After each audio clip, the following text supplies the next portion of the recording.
There is no scenario where the President of the United States can't head up a press conference. Under any scenario, every president has been able to address the press, and in the good times and the bad times. She has to start talking to the press, period. There's no optionality. There's no scenario where anybody would be comfortable, particularly in the swing states where swing voters are thinking to myself, what do we got here? Why won't she talk to the press?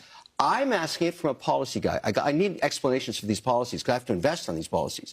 I have questions, and I don't get any answers. I'm not being unreasonable. Come out wherever you are and talk to the press. Back here live at the debate prep with my friend, the zombie Kamala Harris. You're looking good, Kamala. Just got an awesome face paint job. What do you think? I like turtles. All right, you're a great zombie. All right, you're a great zombie. Good times here at the debate prep. Ready for September 10th? Locate the U.S. on a world map. Why do you think this is? I personally believe that U.S. Americans are unable to do so because some people out there in our nation don't have maps, and I believe that our education, like such as in South Africa and the Iraq, everywhere like such as, and I believe that they should, our education over here in the U.S. should help the U.S. or should help South Africa and should help the Iraq and the Asian countries, so we will be able to build up our future for our children. Have that big lipstick mark on the lid. So I said, can we do something about the color of the lid? Certain things. She skirted around certain issues. She knows how to be dramatic in a way that will touch the heart of Americans while avoiding the hot button questions. Ultimately, she and President Joe Biden has been in office for 3 years now, going on 4 years, and they have yet to do anything. Why did she have to wait until, what, January 20th to do that? I think she's weak, right? She's weak on the substance and weak on the facts. Yeah. We really would love to know what your plan is to help lower the cost of living.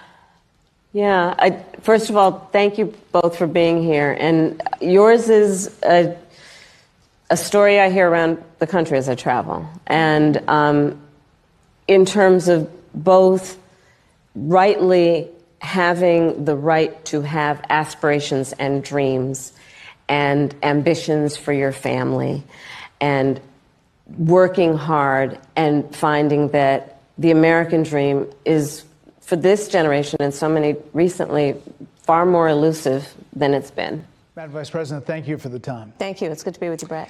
You know, voters tell pollsters all over the country and here in Pennsylvania that immigration is one of the key issues that they're looking at this election, and specifically the influx of illegal immigrants from more than 150 countries.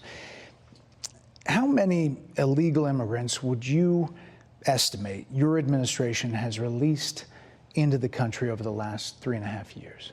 Well, I'm glad you raised the issue of immigration, because I agree with you. It is a topic of discussion that people want to rightly have. And you know what I'm going to talk about. Yeah, but right do you, now, just a number, do you think it's 1 million, 3 million? Brett, let's just get to the point, okay? The point is that we have a broken immigration system that needs to be repaired.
Was it a mistake to loosen the immigration policies. Do you regret terminating it, given that migration has increased in the wake of that? The entire world is showing up here at our doorstep. They're crossing illegally, and they are expecting to get released here into the United States. A group of men walking up a stairwell at the Edge Lowry apartment complex in Aurora. All of them appear to be carrying rifles and handguns, and the video shot earlier this month. One of the men can be seen talking on a cell phone. They all then gather around a door and go in. Another video clip shows men forcing a door open. This is a picture of gang members breaking into a vacant apartment so they could move a Venezuelan family in and then collect rent. This is our business plan, one gang member told a housekeeper. If he, the property manager, doesn't like it, we'll fill him with bullets. Police in the region say a Venezuelan gang known as Tren de Aragua has victimized thousands through extortion, drug and human trafficking, kidnapping, and murder. Alvaro Boza, a former Venezuelan police officer now living in Florida, says he fled his country in large part because the gang had become so powerful they could kill law enforcement like him with impunity. Boza says a fellow police officer who refused to cooperate with the gang was shot 50 times. Now, U.S. law enforcement, including Customs and Border Protection and the FBI, say the gang has made their way into the country. Members have been tied to hundreds of crimes, from assaulting NYPD officers and a murder in Miami to shooting two different NYPD cops who were trying to arrest one of its members in June. We hear from the mother of Jocelyn Nungary, the 12-year-old allegedly assaulted and killed in June by two illegal migrants. New court documents revealed they were a part of a Venezuelan gang. Tren de Aragua has given their members the green light to attack and kill police officers in Denver. We went out to some of Chicago's most violent neighborhoods to meet with current and former gang members who tell us that TDA first showed up when the city opened up migrant shelters in these areas, and that now the Venezuelans are trying to move in. The city nonprofits have lined up to help the migrants that have come here, but nobody is helping the American citizens, the residents that are trapped. They told us that they really couldn't do anything unless something happened. It is not by any means an isolated occurrence, unfortunately. I called 911, no help comes from me. No help. We were on our own and we were left to die. Your Homeland Security Secretary said that 85% of apprehensions. I'm not finished. We have it's a rough estimate of 6 million people have been released into the country. And let me just finish. I'll get to the question, I promise you. I was beginning to answer. And when you came into office, your administration immediately reversed a number of Trump border policies. Most significantly, the policy that required illegal immigrants to be detained through deportation, either in the U.S. or in Mexico. And you switched that policy. They were released from custody awaiting trial. So instead, included in those were a large number of single men, adult men, who went on to commit heinous crimes. They let them through. Look at this. Look at this. Look at this. America!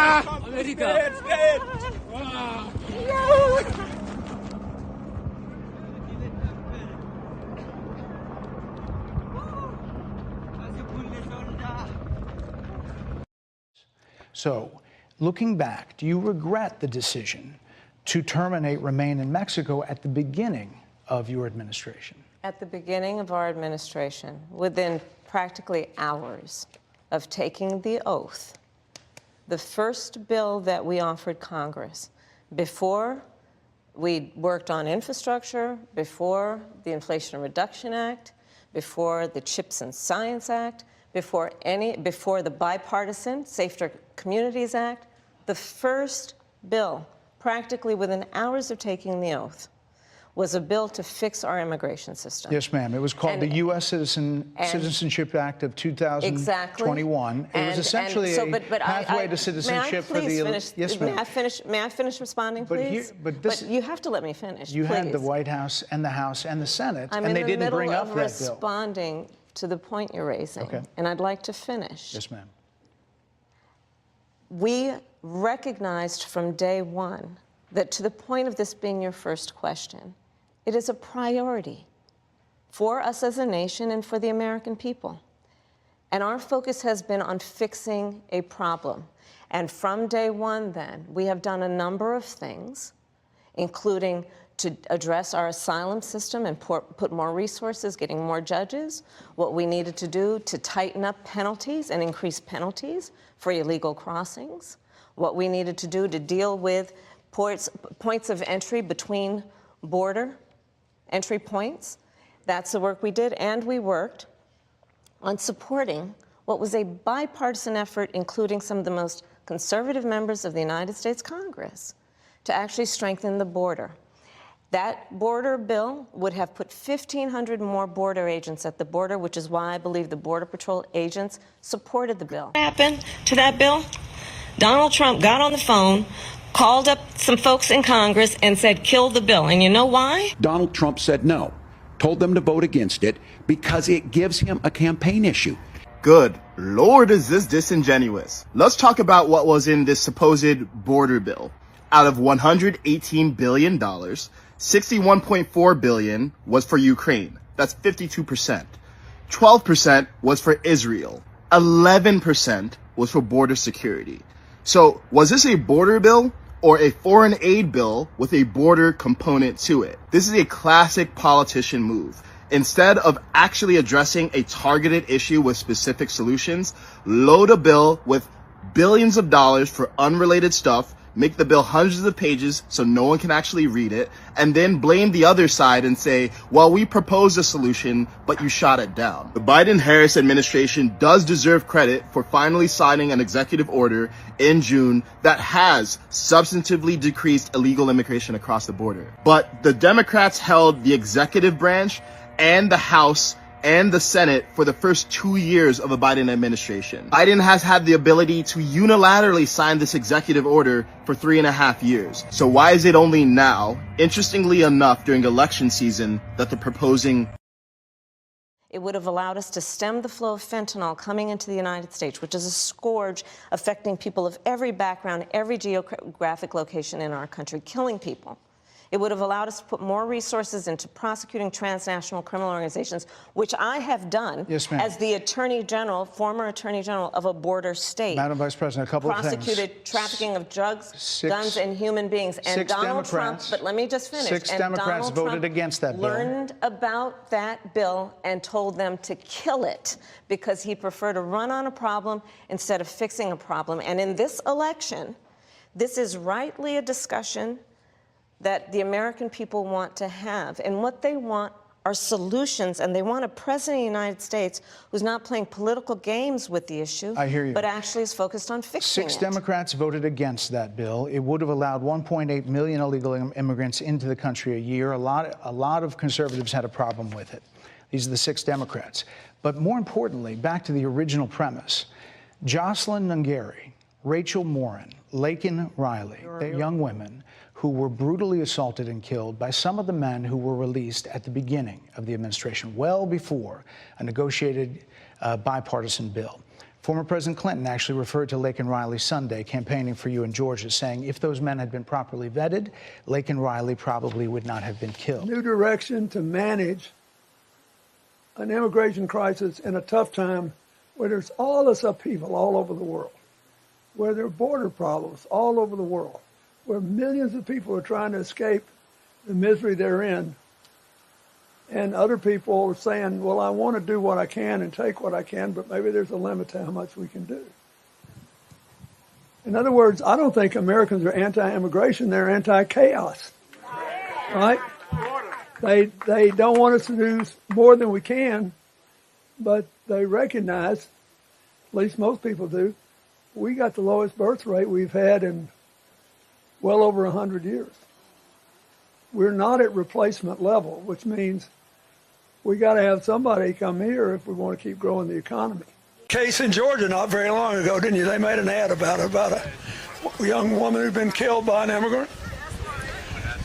Yeah, well, if they'd all been properly vetted, that probably wouldn't have happened. But if they're all properly vetted, and that doesn't happen, and America is not having enough babies to keep our populations up. So we need immigrants that have been vetted to do work. There wouldn't be a problem. And he couldn't keep people all torn up and upset. So if it wouldn't have happened, this is well before any negotiation. This is well before Donald Trump got involved in the politics. This is a specific policy decision by your administration to release these men into the country. So what I'm saying to you, do you owe Brett, those families an apology? Let me just say, first of all, those are tragic cases. There's no question about that. There's no question about that. And I can't imagine the pain that the families of those victims have experienced. And the mother of Rachel Morin, who was killed by an alleged illegal immigrant, she is delivering her opening statement here. Let's listen. Ms. Morin for 5 minutes to summarize her opening statement. Thank you, Chairman, ranking members, and Congressmen. I appreciate this opportunity to tell Rachel's story. It started August 6th, 2023. I was in Kentucky.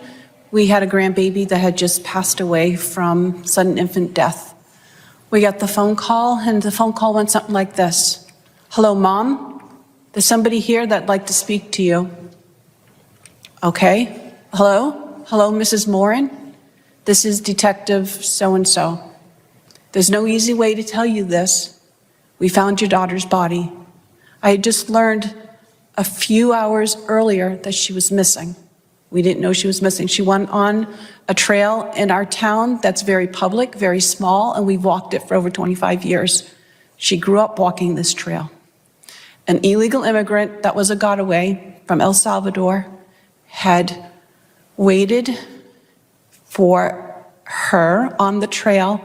I was told that they grabbed her, dragged her through the woods, raped her, strangled her, murdered her. We were told that her body was blanketed in bruises. And I can tell you from looking at her when I went to the funeral home that it was probably the most graphic thing that I've ever seen. These murders are very horrendous. He then stuffed her into a drain pipe. So when the detective called and he said, Mrs. Morin, we found your daughter's body, you know that she's dead. It was such a complete shock to our whole family. It took 10 months for them to find this a suspected illegal immigrant. They used DNA because this man had attacked a 9-year-old and her mother in Los Angeles. If they had done the border protocols that were in place but was set aside of just a simple DNA swab, they would have known that he had a Interpol warrant for murder in his home country, and that's why he was fleeing to the United States. They say that the borders are safe. We live 1,800 miles away from the southern border. They're not safe. They're not safe. If you have a sanctuary city in your state, you're not safe. I just traveled up to New England. That's where I hail from, so I could just go get some rest. And I was surprised by the amount of immigrants from the Sudan and Congo, tens of thousands that are up there. We have them coming in our northern border. We're not safe. And I just hope and pray that you will listen to what we have to say. I'm trying to make my statement as short as I can so I don't cry. Rachel was, when she was a little girl, she was like a little Spitfire, tiny little redhead. As an adult, she was this like vibrant, vivacious, outgoing person. Everybody just loved to know her. She was so compassionate and kind. She had a stammering problem, so she understood what it was like to be made fun of as a kid. So she was very compassionate towards people. She was a mom to 5 children. She was a businesswoman. She liked to exercise. She's the American mom. And she's not the only one in our cities that have been murdered. There was another murder by an illegal immigrant from El Salvador that happened a year before. And that person was just pleaded guilty to 4 murders, 2 rapes, and numerous other crimes. They are bringing criminals into our country. They are allowing them into our smallest towns, and our people are dying. There is a video that we'd like to play.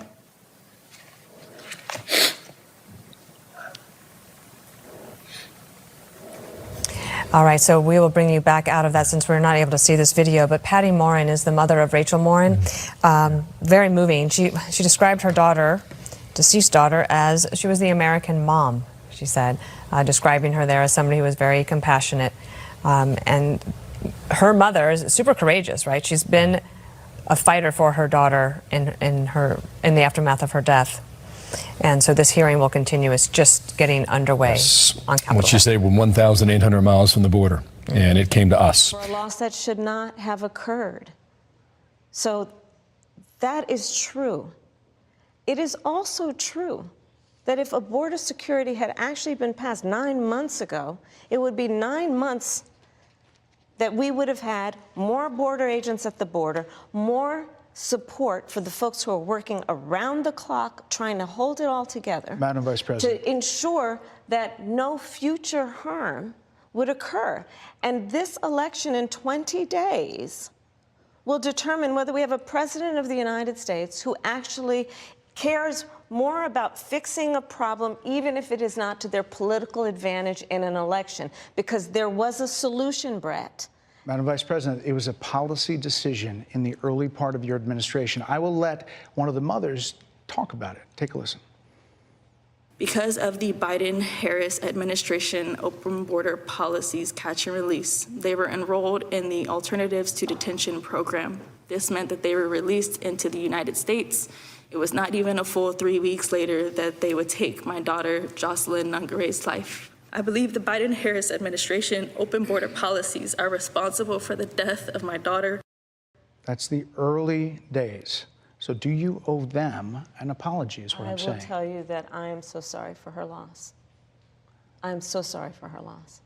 Sincerely.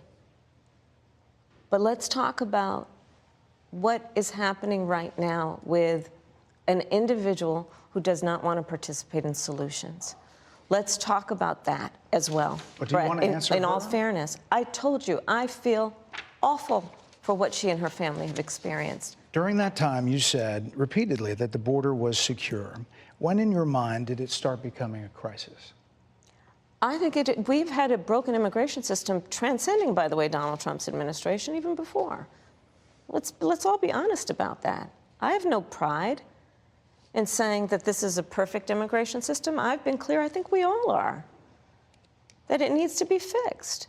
We need more. I was just down at the border talking with border agents, and they will tell you, and I'm sure you probably, I know you investigate and you are a serious journalist, they will tell you, we need more judges.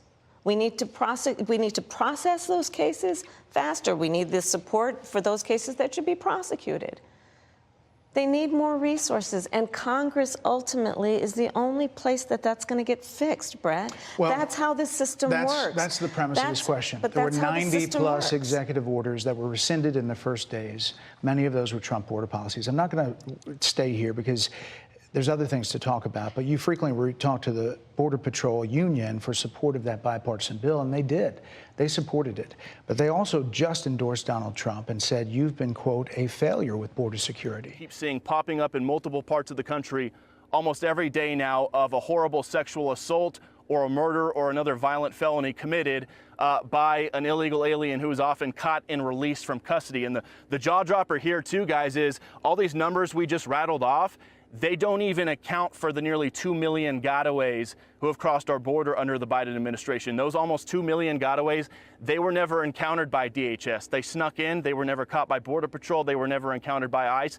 There's no record of them, so they have nothing to do with the numbers I just rattled off to you. These are just the numbers of people that ICE has already encountered, that Border Patrol has encountered, that DHS knows who they are. And we just saw those horrible stories in Nantucket the other day. ICE ran a week-long operation in Nantucket, and in a single operation in a 48-hour span, they arrested 2 Salvadoran illegal aliens who came into the country as gotaways and were arrested for child rape on Nantucket. They got a Brazilian guy who was arrested for sexually assaulting a Nantucket resident, and then a Guatemalan guy who was previously deported who was arrested for sexually assaulting a Nantucket resident. So we keep seeing all these headlines about migrant crime popping up in different cities all over the country. This right here is the first time we have ever seen specific numbers as to who and what ICE is tracking when it comes to convicted criminals who have crossed the border at some point and are either supposed to be deported or are going through their immigration proceedings, but are not in ICE custody right now and are roaming the country. So I'll ping it back to you guys, but some pretty jaw-dropping numbers that we are still going through as we speak right now. So, Bill, this letter that was sent from the acting director of ICE to Congressman Tony Gonzalez of Texas, it responds to an inquiry that Gonzalez sent him back in March. I just talked to Gonzalez a moment ago, and he's going to be joining us at the top of our next hour. He's surprised that he ever heard back at all. But what's interesting is in this letter, the acting director says, quote, ICE recognizes that some jurisdictions are concerned that cooperating with federal immigration officials will erode trust with immigrant communities and make it harder for law enforcement to serve those populations. However, sanctuary policies can end up shielding dangerous criminals who often victimize those same communities. I mean, that would appear to be, from the acting director of ICE, a tacit acknowledgement here that sanctuary policies are endangering the public. 100%. And I talk to a lot of ICE contacts pretty much every single day, and that is their biggest frustration is all over the country there are these jurisdictions who simply will not cooperate with them, no matter how heinous the crime is. I mean, the Boston ICE office is arresting child rapists and these horrific sexual assaulters, and these local jurisdictions, ICE will put a detainer on them and basically say, hey, please hold them in custody, we'll send our guys and we'll pick them up. That way they don't get back into the community. The locals ignore ICE, ignore their detainers, and just release them back onto the streets, sometimes with a tiny bond, a few $1,000s for a child rape or an aggravated sexual assault. It makes ICE want to pull their hair out, and you did see that in the ICE director's letter. It is a head nod that, hey, we got to deal with a lot of sanctuary jurisdictions who will not cooperate with us for any reason. And when Kamala Harris visits the border today, if she takes any questions, I'm hoping she does, one of the things I'm hoping to ask her is, back in 2019, she campaigned for president as saying she wants to get rid of all ICE detainers, saying they tear families apart. You know, one of the biggest things we hear from ICE is there's this misconception about them that they're kicking in doors of grandmas and little kids and going after people who are just working and here for a better life.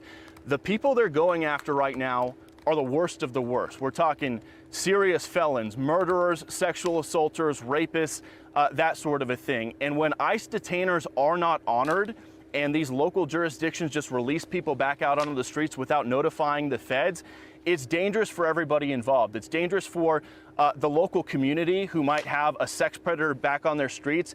It's dangerous for ICE because instead of having someone just handed over to the jail to them in a secure environment, now ICE has to use their resources to develop intel and try to find this guy and find out where he's going to be, and then use 6, 7, 8, 9, 10 of their officers to go apprehend this guy who could be violent. Maybe they'll fight back. Maybe they won't want to go back into federal custody. So it's dangerous for everybody involved. In these sanctuary jurisdictions, you know, it's going to come to a point here soon. Donald Trump is vowing to end them. I had a phone call with him the other day. I said, well, how are you going to end them? What are you going to do?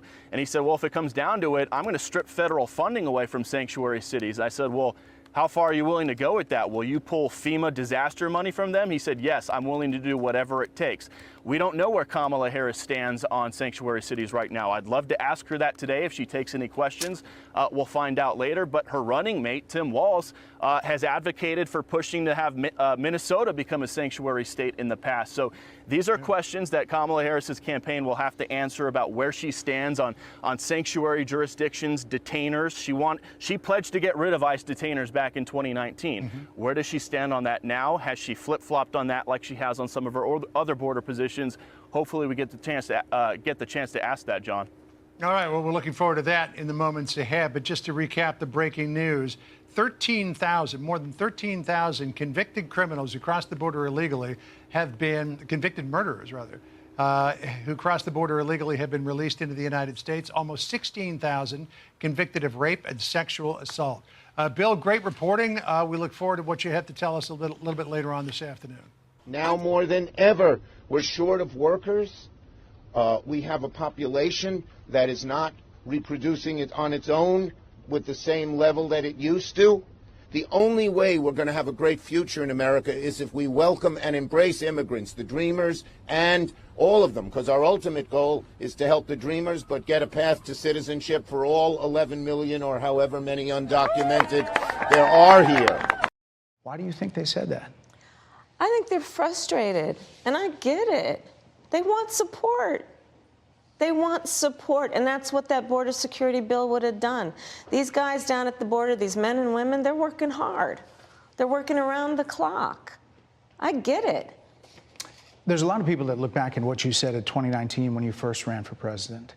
And there have been changes, and you've talked about some of them. When it comes to immigration, you supported allowing immigrants in the country illegally to apply for driver's license, to qualify for free tuition at universities, to be enrolled in free health care. Do you still support those things?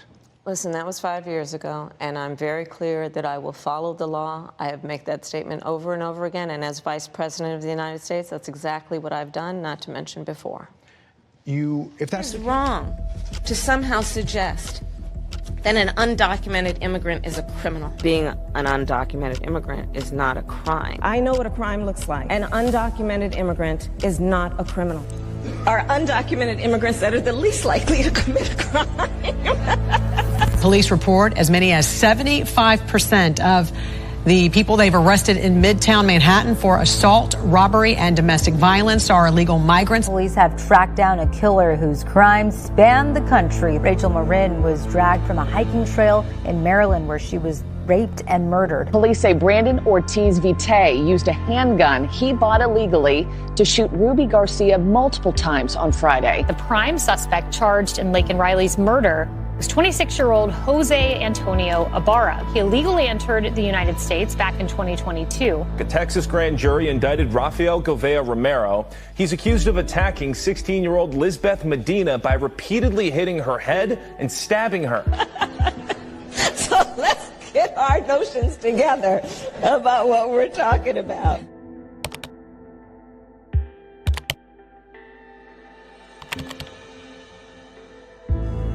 The importance of safety and security, especially at our border. Who really is Kamala Harris?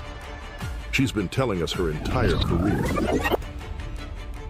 I support our sanctuary law. The illegal immigrant deported multiple times who stands accused of killing Kate Steinle. An undocumented immigrant is not a criminal. Also have the courage to reject that term illegal alien. Are you aware that there's a perception? Are you aware that there's a perception? That puts ICE in the same category as the KKK. Is that what you're asking me? Abolish ICE. Yeah. Is that a position that you agree with? And we need to probably think about starting from scratch. We're not going to treat people who are undocumented across the border as criminals. I am opposed to any policy that would deny any human being public health, period. Will you be committing to close immigration detention centers? Absolutely, on day one. How come she hasn't applied consequences the last 3.5 years? 10 million illegal encounters, 2 million gotaways, 600% increase in sex trafficking, more terrorists coming across the border, a record number of people off the terrorist watch list, and over 250,000 Americans dead to fentanyl that comes across the border. Consequences, there ought to be consequences for her failure. We have a secure border. The border is secure. Sickening new details about the murder of Georgia nursing student Laken Riley. The 22-year-old was beaten to death with a mystery object. We've been to the border. You haven't been to the border. And I haven't been to Europe. And I don't. Kamala Harris. Do you trust her to stop the invasion? Did you vote? Are you gonna vote? Oh, will you ask people that you know to vote, please? And will you ask them to vote for me? Thank you. How are you doing today? Hi, how are you? Hi, I'm the director of Hispanic Engagement with Turning Point USA. I want to know about the children that you were saying that are on the border right now. Wait, will you answer this question real quick? No, I'm taking a picture real quick. I'm sorry. That you're getting behind me and you're saying that you're fighting for women. No, I'm not going to back off. Don't touch me. Don't touch me. I'm asking her. She's saying that she supports Hispanic. Those ladies asked her to take I a don't picture care. You're in my way. before Don't talk to me. Those ladies asked Don't talk to me. before you walked up. She is damaging what is happening to Hispanic women and children at the border because she's promoting family reunification with child sex. You're not commenting on this issue. You are directly impacting the Hispanic demographic in a negative way. You are directly impacting what is happening with the children in this country, and you are not doing what you're supposed to be doing as a representative, representing women in this country. Shame on you. You're not going to win. With deportation, up with education, down with deportation, up with education, down with deportation, up with education, down with deportation, up with education, down with deportation, up with education, down with deportation, up with education, down with deportation, up with education, down with deportation, up with education, down with deportation, up with education, down with deportation,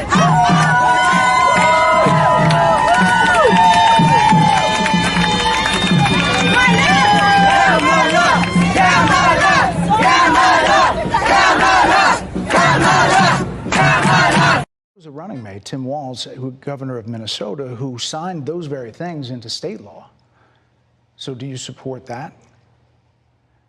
We are very clear, and I am very clear, as is Tim Walz, that we must support and enforce federal law, and that is exactly what we will do.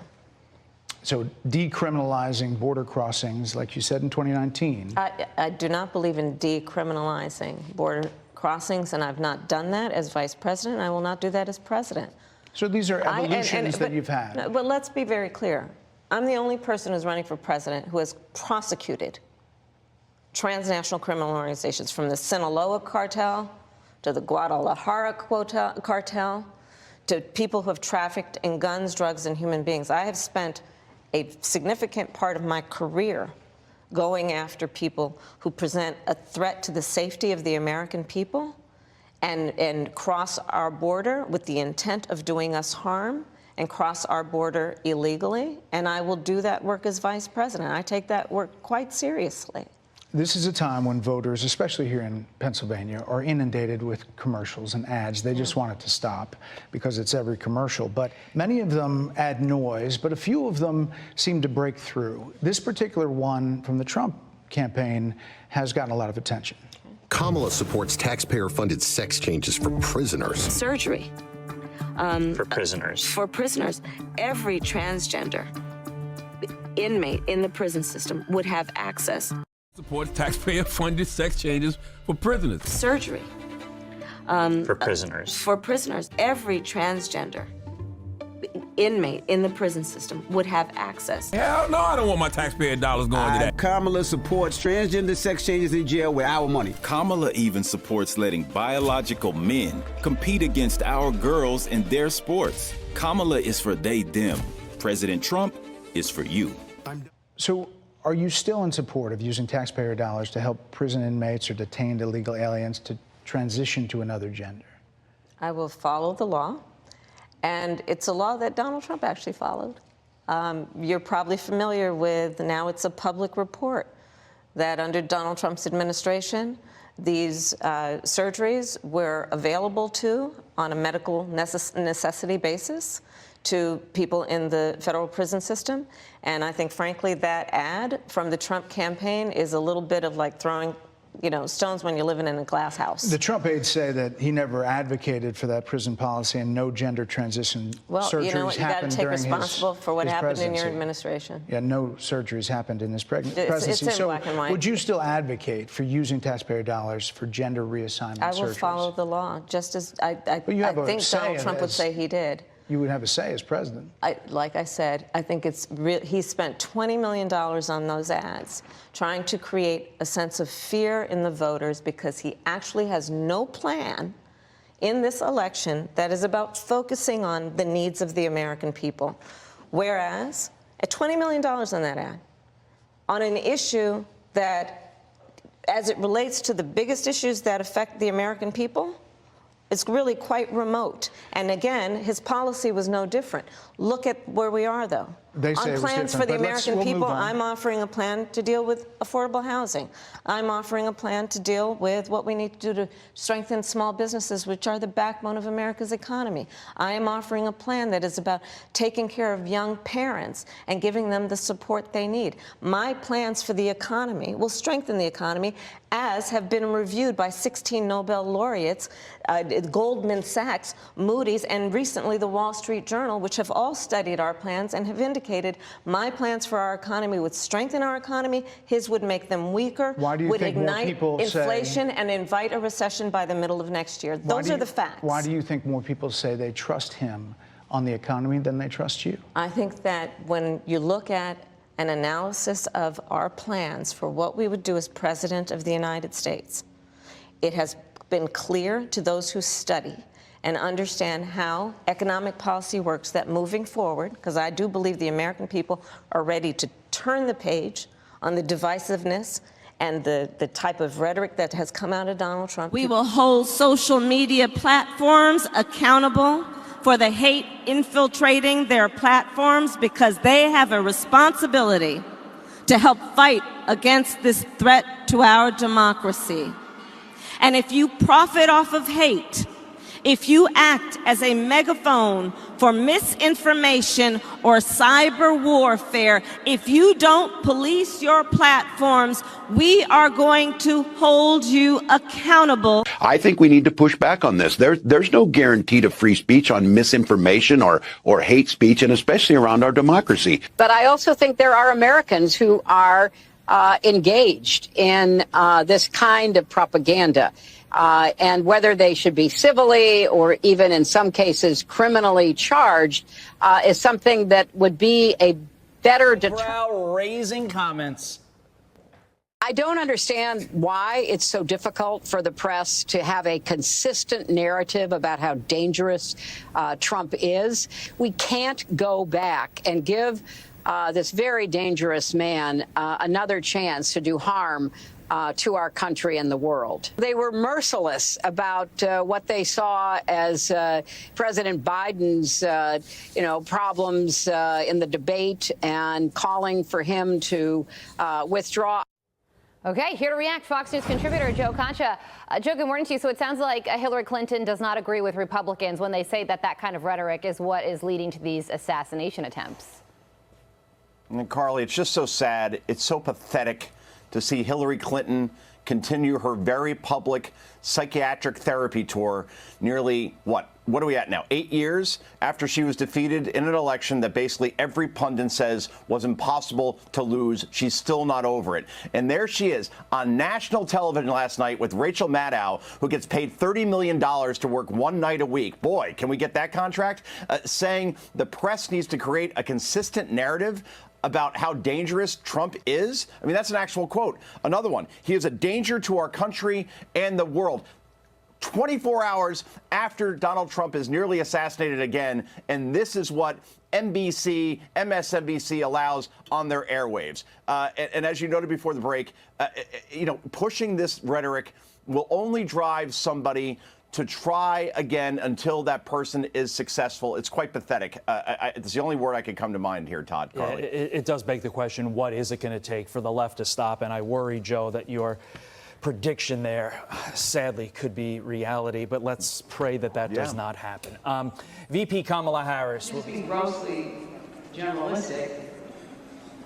You could put half of Trump's supporters into what I call the basket of deplorables. Right? The racist, sexist, homophobic, xenophobic, Islamophobic, you name it. And unfortunately, there are people like that. And he has lifted them up. He has given voice to their websites that used to only have 11,000 people, now have 11 million. He tweets and retweets. They're offensive, hateful, mean-spirited rhetoric. Now, some of those folks, they are irredeemable, but thankfully they are not America. But the other basket And I know because I look at this crowd, I see friends from all over America here. I see friends from Florida and Georgia and South Carolina and Texas and as well as, you know, New York and California. But that other basket of people are people who feel the government has let them down, the economy has let them down, nobody cares about them, nobody worries about what happens to their lives and their futures, and they're just desperate for change. It doesn't really even matter where it comes from. They don't buy everything he says, but he seems to hold out some hope that their lives will be different, that they won't wake up and see their jobs disappear, lose a kid to heroin, feel like they're at a dead end. Those are people we have to understand and empathize with as well. We're ready to chart a new way forward, and they want a president who has a plan for the future and a plan that is sound and will strengthen our country. My plan for the economy does exactly that. His plan would be, again, to give tax cuts to billionaires and the biggest corporations in our country and blow up our deficit. It's interesting you said turn the page, Madam Vice President. You were asked on 2 different shows last week what, if anything, you would do differently than President Biden. Here's what you said. Would you have done something differently than President Biden during the past 4 years? There's not a thing that comes to mind in terms of, and I've been a part of most of the decisions that have had impact. Under a Harris administration, what would the major changes be, and what would stay the same? Sure. Well, I mean, I'm obviously not Joe Biden. I know. And so that would be one change in terms of, but also I think it's important to say with, 28 days to go, I'm not Donald Trump. So you're not Joe Biden, you're not Donald Trump, but nothing comes to mind that you would do differently? Let me be very clear. My presidency will not be a continuation of Joe Biden's presidency. And like every new president that comes into office, I will bring my life experiences, my professional experiences, and fresh and new ideas. I represent a new generation of leadership. I, for example, am someone who has not spent the majority of my career in Washington, D.C. I invite ideas, whether it be from the Republicans who are supporting me, who were just on stage with me minutes ago, and the business sector, and others who can contribute to the decisions that I make about, for example, my plan for increasing the supply of housing in America and bringing down the cost of housing, addressing the issue of small businesses, which is about working with the private sector to bring more capital and access to capital to our small business leaders, including my plan for a $25,000 down payment assistance for first-time home buyers and for small businesses, extending the tax deduction from $5,000 to $50,000. We've heard a lot about those plans in recent days. Your campaign slogan is a new way forward, and it's time to turn the page. You've been vice president for 3.5 years. So what are you turning the page from? Well, first of all, turning the page from the last decade in which we have been burdened with the kind of rhetoric coming from Donald Trump that has been designed and implemented to divide our country and have Americans literally point fingers at each other. Rhetoric and an approach to leadership that suggests that the strength of a leader is based on who you beat down instead of what we all know. The strength of leadership is based on who you lift up. The strength of an American president, which is one who understands that the vast majority of us have more in common than what separates us. Madam Vice President, more than 70% of people that is tell about pollsters, turning the page on rhetoric that people are frankly exhausted of, Brett. More than 70% of people tell the country is on the wrong track. They say the country is on the wrong track. If it's on the wrong track, that track follows 3.5 years of you being vice president and President Biden being president. That is what they're saying, 79% of them. Why are they saying that? If you're turning the page, you've been in office for 3.5 years. And Donald Trump has been running for office. But you've been the person holding the office. Come on. Madam You Vice and I President. both know what I'm talking about. You and I both know what I'm talking about. I actually don't. What are you talking about? What I'm talking about is that over the last decade, But people you're the have lever of become. power. But listen, over the last decade, it is clear to me, and certainly the Republicans who are on stage with me, the former chief of staff to the president, Donald Trump, former defense secretaries, national security advisor, and his vice president. One, that he is unfit to serve, that he is unstable, that he is dangerous, and that people are exhausted with someone who professes to be a leader who spends full time demeaning and engaging in personal grievances and it being about him instead of the American people. People are tired of that. If that's the case, why is half the country supporting him? Why is he beating you in a lot of swing states? Why, if he's as bad as you say, that half of this country is now supporting this person who could be the 47th president of the United States? Why is that happening? This is an election for president of the United States. It's not supposed to be easy. I know, but it's not supposed to be. It is not supposed to be a cakewalk for anyone. So are they misguided, the 50%? Listen, are they stupid? What is it? I would never say that about the American people. And in fact, if you listen to Donald Trump, if you watch any of his rallies, he's the one who tends to demean and belittle and diminish.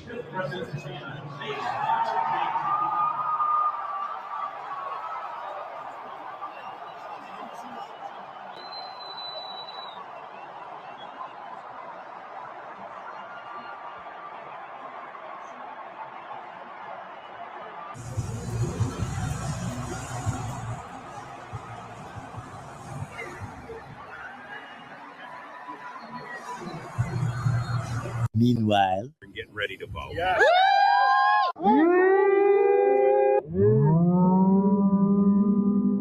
The American people, he's the one who talks about an enemy within, an enemy within, talking about the American people, suggesting he would turn the American military on the American people. We asked that question to the former president today. Harris Faulkner had a town hall, and this is how he responded. I heard about that. They were saying I was like threatening. I'm not threatening anybody. They're the ones doing the threatening. They do phony investigations. I've been investigated more than Alphonse Capone. He was the greatest gangster. No, it's true. No, but think of it. It's called weaponization of government. It's a terrible thing. So, Brett, I'm sorry, and with all due respect, that clip was not what he has been saying about the enemy within that he has repeated when he's speaking about the American people. That's not what you just showed. Well, he was asked about that specific... No, that's not what you just showed. In all fairness and respect to you... that was the question that we asked him. You didn't show that, and here's the bottom line. He has repeated it many times, and you and I both know that. And you and I both know that he has talked about turning the American military on the American people. He has talked about going after people who are engaged in peaceful protest. He has talked about locking people up because they disagree with him. This is a democracy. And in a democracy, the President of the United States, in the United States of America, should be willing to be able to handle criticism without saying he'd lock people up for doing it.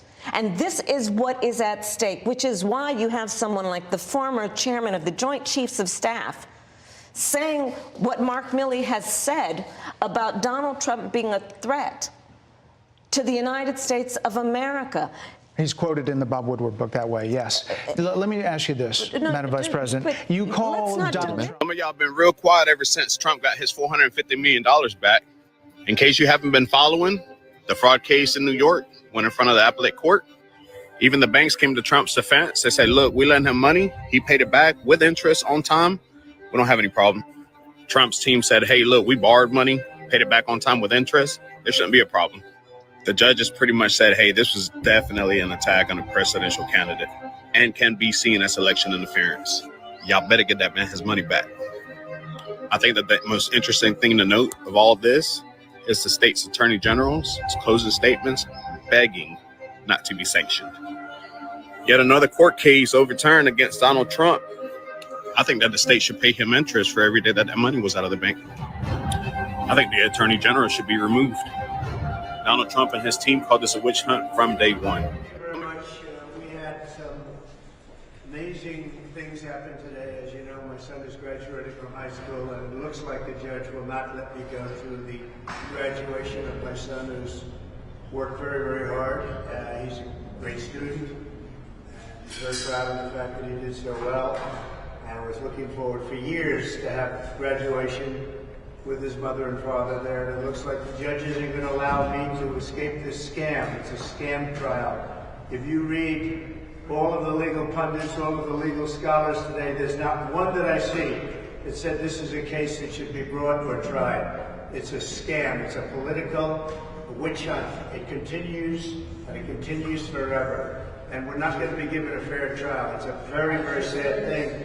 In addition, as you know, next Thursday, we're before the United States Supreme Court on a very big hearing on immunity.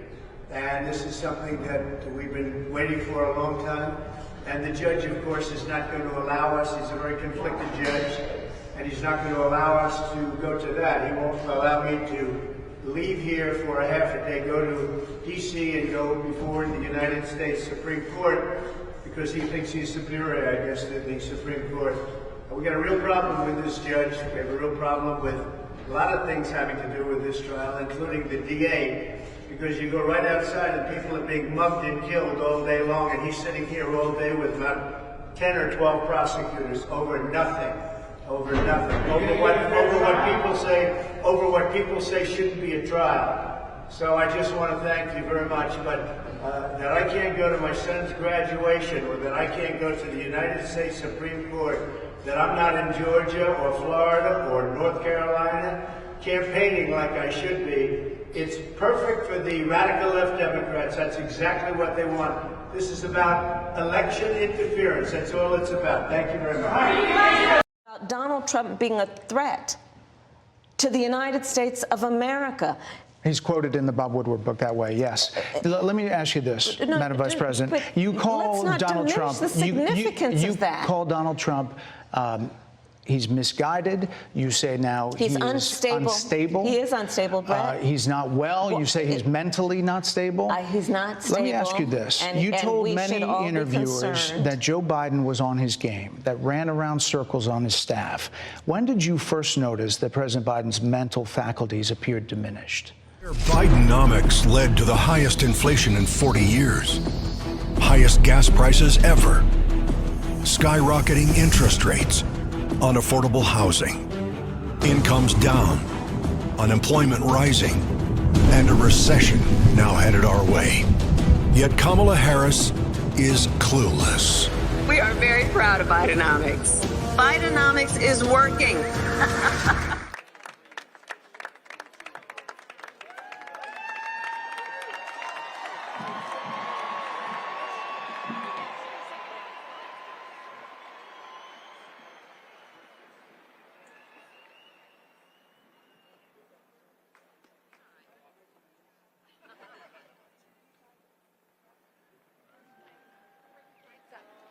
Wing, 10 shut. Mr. President, thank you for joining us today. Vintage Donald Trump. I want to see it. What's the difference between a wet raccoon and Donald J. Trump's hair? A wet raccoon doesn't have $7 billion in the bank. Involved, excuse me, my turn. You graduated either the lowest or almost the lowest in your class. Don't ever use the word smart with me. The total initiative relative to what we're going to do with more Border Patrol and more asylum officers. President Trump? I really don't know what he said at the end of that sentence. I don't think he knows what he said either. Are you ready? Can I talk? Yeah, what's the answer? Do you mind? I would like for you to answer the question. Okay, it's very simple to answer. That's why I asked it. It's very simple to, you're a nasty person. Don't be rude. You are fake news. If I were running The View, I'd fire Rosie. I mean, I'd look her right in that fat, ugly face of hers. I'd say, Rosie, you're fired. Here's the creator right here. Based. Because you'd be in jail. Here we have a breakaway rider coming into shot. Joe Biden rides for the United States of America, leader of that team. And he's going to cross this pedestrian crossing without too many issues. Looking good. He's got eyes up, left foot's out. Good hip dexterity there. Out of the boxed pedals. So he doesn't have clip-ins, doesn't have flat pedals. He's got the cages, notoriously difficult and tricky. He's running some sort of motocross gloves or gardening gloves, not sure which. And he's doing this eyes up. He's not looking down. He's doing this just on feel, getting that left foot out. And you think he's safe here. Where's he going to fall down? He's got the weight out, foot out. He's home and hosed. No, the problem is, look at his right foot here. He's still got eyes up. He can't get out of the box. And he puts pressure down there. His body weight's done. At this point, he's over. And Biden goes down hard. This could be his GC over. What? Well, guess what? They're trying to push me out of the race. Well, let me say this as clearly as I can. I'm staying in the race. I'll beat Donald Trump. I will beat him again in 2020.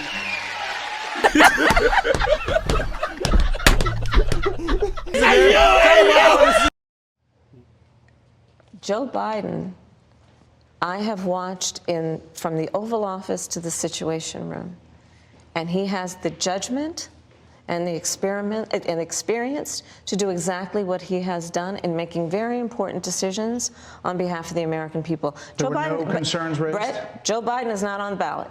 I understand. And but, Donald Trump but is. You talked about it. And Donald Trump after George Clooney said within a few minutes of talking to President Biden at a fundraiser that he thought this was not the same Joe Biden that we saw on the debate stage. Donald Trump is on the ballot. I understand. You met with him at least once a week for 3.5 years. You didn't have any concerns?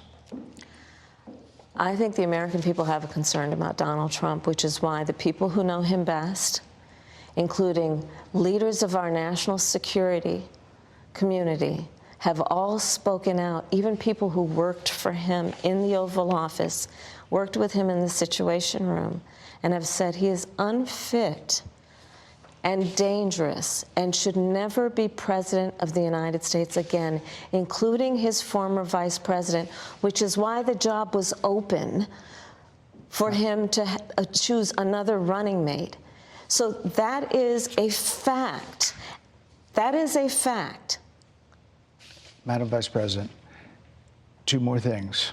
You were asked on 60 Minutes about the biggest threat that the world faces, that the U.S. faces. This is what you said. Which foreign country do you consider to be our greatest adversary? I think there's an obvious one in mind, which is Iran. Iran has American blood on their hands, okay? This attack on Israel, 200 ballistic missiles. What we need to do to ensure that Iran never achieves the ability to be a nuclear power, that is one of my highest priorities. A number of experts thought you would say China. The FBI director had said that. But you said Iran. If that's the case, what do you say to critics who look at the actions of your administration and say you're not acting like Iran is the #1 threat? Well, I will tell you most recently, whether it was in April or in October, in the several hours on each occasion that Iran posed a threat to Israel, I was there. Most recently in the Situation Room, in the most recent attack, working with the heads of our military and doing what America must always do to defend and to support Israel in its requirement to defend itself, and to give American support to be able to allow Israel to have the resources to defend itself against attack, including from Iran and Iran's terrorist proxies in the region.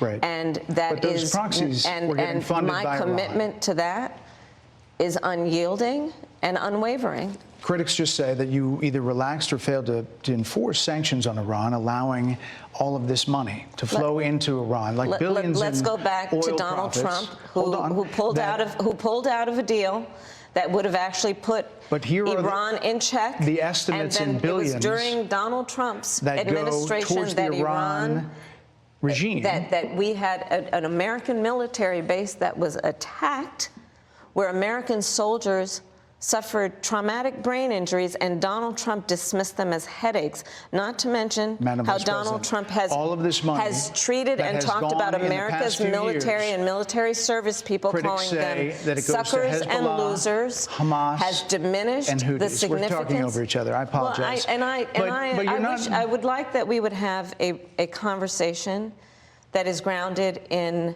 full assessment of the facts, which includes, I think this interview is supposed to be about the choices that your viewers should be presented about this election, and the contrast is important. Yes, ma'am. And on the subject of Iran, I am offering what should be an important contrast that is presented for folks to make a decision and there are critics that they feel who look at what the administration did and say and think differently.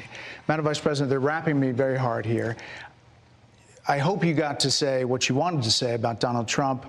There are a lot of things. There's more to say. I have much more to say. There are a lot of actually. things that people want to learn about you and your policies, and that's why we invited you I invite here. everyone to go to kamalaharris.com, and you will see that I have 80 pages of policies that are quite comprehensive and should be accessible to anyone who would like to read them. And it includes what I intend to do about affordable housing, what I intend to do about small businesses, what I do And that's why we invited you here, to see where you were in 2019 and where you are now. America's military and ensure we have the most lethal and best fighting force in the world. Madam Vice President, And they're giving me a hard rap Well, here. I thank you for the time. I thank you for the time. It's good to meet you. Thank you very much. Thank you. Exists, that things started just happening under her watch. Now, two new wars we have going on. War in Europe, war in the Middle East, a historic border crisis. It is real. A disaster and deadly withdrawal from Afghanistan. She was the last person in the room. Record-setting inflation that only recently she acknowledges and pledges she will deal with on day one, which was January 20th, 2021. And backbreaking gas prices, massive disruptions in our supply chain, and I can go on all night. It was clear from day one Joe Biden was not up to the job, not mentally, not cognitively, physically, and Kamala was more than happy to look the other way and frankly flat out lied to all of us. Take a look at this answer. And we give thanks to our Commander-in-Chief, the President of the United States, the extraordinary President of the United States, Joe Biden. Ho, ho, ho! Happy Independence Day! Come on! I need to see some black folk on the ground. It's Juneteenth. Let me see some people on the ground. I'm not being facetious. Well, President Harris led this effort to make things better. And a pound of Ukrainian people, the proud, proud people, pound for pound, ready to fight with every inch of energy they have. If Kamala will lie for 3 years, what won't she lie about? Anyway, joining us now is our very own. He's the host of Special Report. I think he took all the joy out of the Kamala Harris campaign today. She didn't look particularly joyous doing this interview, but I thought you did a great job with a very limited amount of time. And I just want to take us behind the scenes. What was going on? Yeah, obviously, thanks, Sean. It's great to see you. It was a little tense. We were given the time of 5 p.m. Eastern time. Obviously, my show is at 6 p.m. They wanted to tape at 5 p.m. We said we were going to tape as live. In other words, roll the tape and then just turn that around, unedited, uninterrupted, and but we had to do it before 5:15. Otherwise, we couldn't turn the whole machine around before the top of the 6 p.m. show. So we were waiting at 4:55, and then 5, and then 5:05, and then 5:10. At 5:17, the vice president walked out. So it did feel a little bit like they're icing the kicker or trying to. And originally they were talking about 25 minutes and they gave us 20 minutes. And I was fine with any time. I was really happy to get the interview. But I knew right away when we started asking questions, that this was kind of a sense that she was going to keep on talking. And that if I wanted to get through and redirect, I was going to have to interrupt. I don't particularly love to do that. But if I didn't do it, there may have been, 4 answers in the interview. Well, I don't really think you had any choice. And for people that don't understand the time in TV, if somebody's trying to filibuster or avoiding a direct question, which you did repeatedly, or just going off and using that moment or every moment to attack her opponent, as I think she did often in this, what I did like about what you did, I'm guessing you probably had 50 questions in your arsenal that you were ready to ask, questions you would have loved to have gotten to. Yeah, I'm guessing. 75. But what I noticed, and I think you had to do, is, for example, you did spend a significant amount of time on immigration. Now, I played a lot of tape at the beginning of this show. She wants to decriminalize illegal immigration. She said it in her own words. She wants free housing, health care, education, sex change surgeries. She's on tape saying it. You brought up Tim Walz's position, driver's licenses, free college, a path to citizenship, amnesty. They rescinded all of the Trump and they said it proudly, all of the Trump policies that were working. Trump's chart that he loves so much shows that. That's the chart that saved his life in Butler, PA. And she just denied it and wouldn't answer. And I was more shocked at her lack of apology to people that died by these unvetted illegal immigrants that came in because of their policies. Yeah. So I studied how she's answered immigration before, and it really does go through a TikTok. You know, she says when they first arrive in office, they put forward this bill, and it didn't go through. But she doesn't talk about the bill. It was an amnesty bill for 11 million illegal aliens inside the country over 8 years. They had control of the White House, the Senate, and the House, and yet the Democratic leadership didn't put that bill forward, and the White House really didn't even push it. But she starts there, and then she says there's this evolution. She tried to do all these things with the president, and then they had this comprehensive effort, this bipartisan bill. The bipartisan bill was voted against by 8 Democrats, and it had some major problems that conservatives didn't like. There were about 1.8 million illegal immigrants that would be let in every year, and there were all kinds of other stipulations that conservatives didn't like. So it didn't have a chance. She says that these things happened very quickly. The one bill and the other bill, there were 3.5 years in between them. And in that time, 94 executive orders were rescinded, among them catch and release and remain in Mexico. And that's why a lot of these people were released. It's, you know, there's different numbers, but if you go by the Homeland Security Secretary, 85% of the apprehensions, it's more than 6 million people. And some of them committed heinous crimes. And that's why I wanted to go down that road at the beginning. And I spent a lot of time on it, but I thought nobody else would go into that depth, and I figured it was worth it. I think it was enlightening, and I think if you didn't follow up and you didn't press it and you didn't inform viewers about what was actually in that bill, because you're right, she gives the same answer. The only answer that I got to give her credit she didn't use is she didn't say, did you know I came from a middle-class family? I expected that answer at some point. At one point, you reminded her that she had been in power for 3.5 years. She has been saying on the campaign trail she will fix inflation on day one. She will deal with the border on day one. Wasn't day one January 20th, 2021? And then at one point she said, well, you know what I mean. And you said, no, I really don't. Explain that. Yeah, I really didn't. I played the sound bites. You remember, she had a couple of bites at the apple in a couple of shows. The View, Stephen Colbert, they essentially asked the same question. She did it on The View. It got a lot of attention. I think Stephen Colbert maybe asked it again to try to give a cleanup operation. I played those sound bites for her and essentially thinking they have to have a different answer. Stephen Colbert maybe asked it again to try to give a cleanup operation.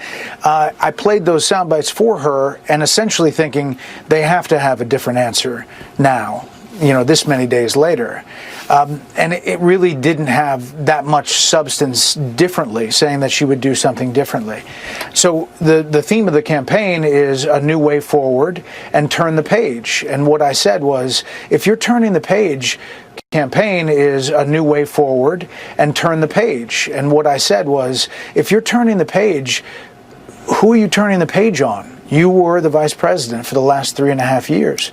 And obviously went with some follow-ups. When she said, you know what I'm talking about, Donald Trump has been running for 10 years, I was just being honest. I didn't know what she was talking about.